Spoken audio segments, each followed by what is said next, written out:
magandang hapon, good afternoon. This is Desiree Boat, your Inatay Queen, and this is my vlog. So for today, we're going to SM City Cebu to process my driver's license, renewal of my driver's license, and we'll be sharing you the process, the requirements, and the amounts. Okay, so that would be all, guys. Rainy afternoon. So I hope makaabot pa ko entering SM City Cebu. So I hope lang guys na makaabot pa ta, ha? Okay.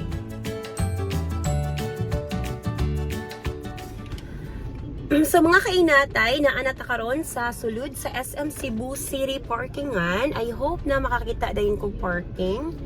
Kay lisod jud kay mangita og parking here. Kay daghan na kaayo, especially nga gi-open na gid nila ang mall na anay mga bata. So daghan na gid kay ang tao compare atong stricto pag yun na below 18 na makasud. Because ugma ra ba mag-expire akong license, so I don't want na magka-penalty ko. I know, I heard na pag 1 day to 1 year, ang penalty is 75 pesos. But I don't want to be charged 75 pesos. Kay, aside sa, sayang po ng 75 pesos, what if madakpan ka, so mas madako pang imong mahatag. So it's better na safe than sorry.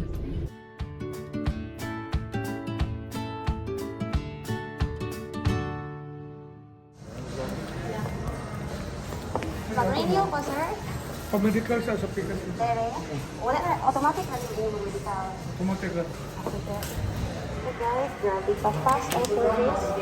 So I have this for 550 pesos. And then, yeah, I'm number 70. Number. Ay, wala.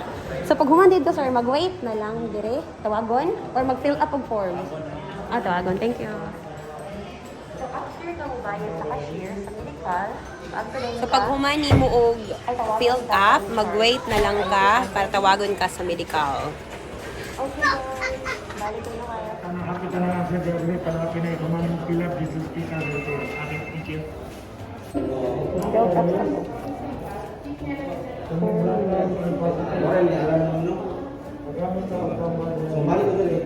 So, after mag-medical sa Pikas Resort Tapad-Ani, is we're going na sa LTO para i-assess ang kataghatag na result sa medical.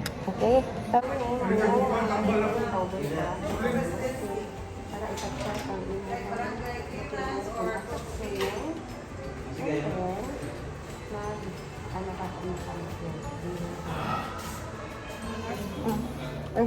ay guys, grabe na gid dali kaayo. Nakakauban ng sir ay. Sir, akong hugma na ballpen. Asa di na yun mo, sir? So kung tawagon na gali imong name, mag-wait na lang ka kay ma-appear ra imong name ug details dira sa computer in front of you. Hi, this is Randy assign sa SM Cebu City, and grabe amazing kay lang service kay for I think less than 20 minutes kay naan ako doon sa front para makuha ang ako ang ID. Sir, 10 years na ta karon, sir, dili pa. 5 years. 5 years. Naulagis pa net, sir, kay ano lagi 10 years. Sa Manila pa. Sa Manila. So guys, I thought good 10 years na to license, but I'm still happy kay 5 years, but ang ilang service kay grabe ka fast. Okay? So this is my time na magbutang na ko sa ko ang kamot fingerprints para sa ako ang license. So Randy, salamat kay sir, ha? Mama? Ha? Wala ka bon nga picture, ma'am, or Wala, signature? wala ra.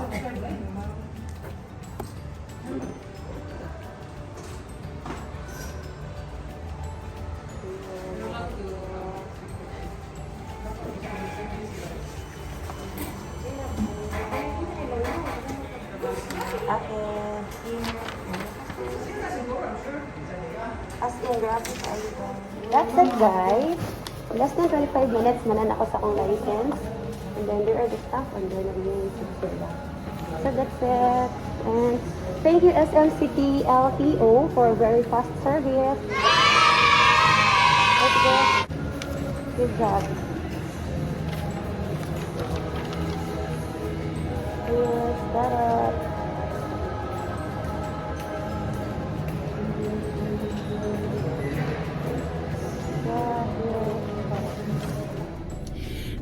hapon, good afternoon. This is Desi Buot, your Inatay Queen, and this is the continuations of my driver's license renewal. Guys, it was so quick. Quick as like this. Bitaw guys, honestly, it was so quick. For less than 20 minutes, I able to get my driver's license renewed na. So I just want to shout out to LTO SM staffs for the fast service, and I really appreciate guys sa inyong effort, sa inyong, sa pag-assess sa amua. You guys are very friendly and you able to manage us despite nga daghan kaayo mo gina-assess every day. And sa mga gusto mag-renew, please renew your driver's license because aside sa dali ra kaayo sila, it's very safe no na updated ang inyong driver's license kaysa magka-penalty na mo in the future. So the charges and the updated prices will be posted in my vlog. And again guys, please be safe. Please stay healthy and live simply. God bless. Bye-bye.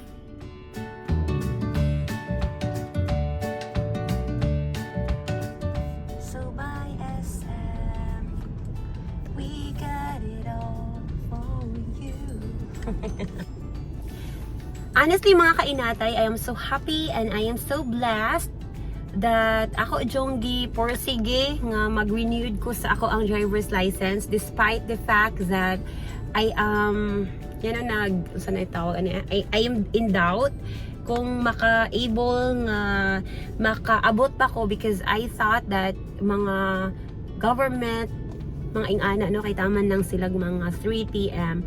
So I am so happy that it is one of the unlock assignments sa ako ang notes. So I say a little prayer.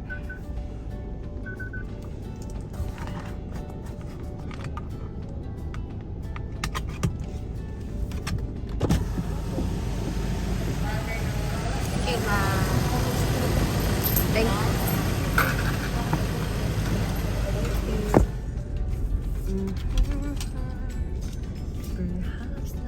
Sa bukid ko sa puno sana lang pasig malayang ina na mga ibon. That's it. Wow.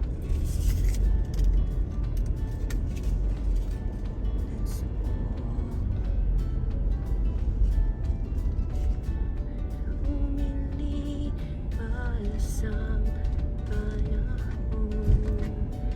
So I'm going in a while here. So that would be all guys. Bye-bye. Maayong gabi, magandang gabi, good evening. This is Dasri Buot, your Inatay Queen, and tonight I'm going to share with you ang process sa pag-renew sa ako ang driver's license. So first, Jude, ako ang gibuhat is akong gi-check dito sa ako ang driver's license na card kanos ang expiry date. And I found out the expiry date is the same sa imong birthday. So na-shock ko kay ugma na baya. But then again, so nangita ko sa Google unsay mga requirements. So ang naka-indicate dito is you need to bring your government ID, your old driver's license, and then the medical certificates, filled up forms, and the payment. So that's it, the 5. So, and then nagdali-dali ko, nag-google ko kung asa dapit ang pinakadool na LTO na branches sa ako ang lugar. And I found out that SM Cebu is the nearest LTO branch. So, in doubt sad ko kay I thought alas 3 lang sila taman, but luckily I think 5 or 4 sila taman di ay. So, when I go there, gipalinya lang gyud ka if it's renewal or newly applicants na driver's license. So, if you're renewal, tagaan din kag priority number para dito sa ilahang clinic, sa ilahang accredited na medical clinic para sa imuhang medical certificate.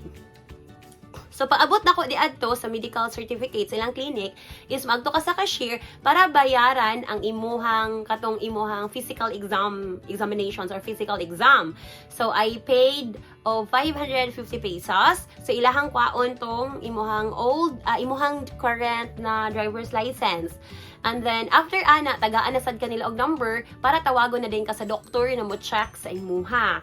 So, they called your name. So, maagto ka dito. Ang ilang exam is very simple.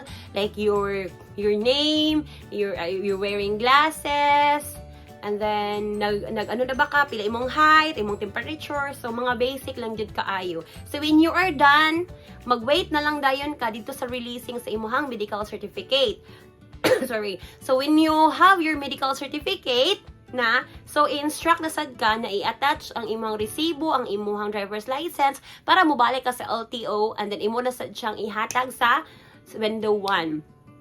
So, once naka-attach na or na naka sa window 1 imuhang documents, palingkuron mo and then tawagon lang imuhang number kung hapit na ka para i-check ang imuhang mga details kung naabay na nga usab or wala. So, if it's wala ra, then you are advised to go to the cashier, window 2, para magbayad na pod sa renewal fee sa driver's license. So, the amount I think is 550 or less than 600 pesos ang ako ang nabayaran. So, mas lesser siya tungod kay nag-renewed ko before sa ako ang expiry nga date. Okay?